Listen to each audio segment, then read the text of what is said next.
Welcome to McPlum, simple solutions served daily.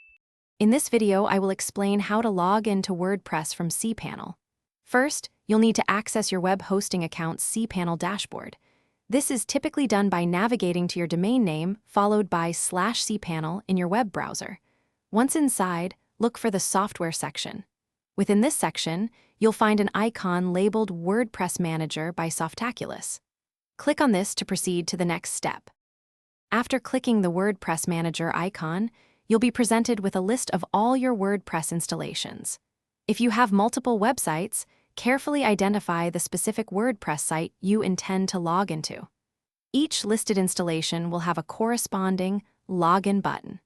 Simply click this button next to your desired website to gain direct access to its administration area. Once you click the Login button, the system will automatically bypass the traditional WordPress login page. You won't need to enter a username or password at this point. Instead, you will be directly redirected to your WordPress administration dashboard. This provides immediate and seamless access to manage your website's content, settings, and plugins, saving you valuable time. If your CPanel doesn't feature Softaculous or a similar WordPress manager, there's an alternative. You can use phpMyAdmin to reset your password.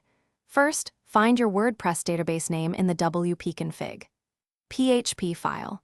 Then, access phpMyAdmin, select your database, and navigate to the WP users table. Here, you can edit your user entry and set a new password using the MD5 function. Thanks for watching. Stay juicy and subscribe.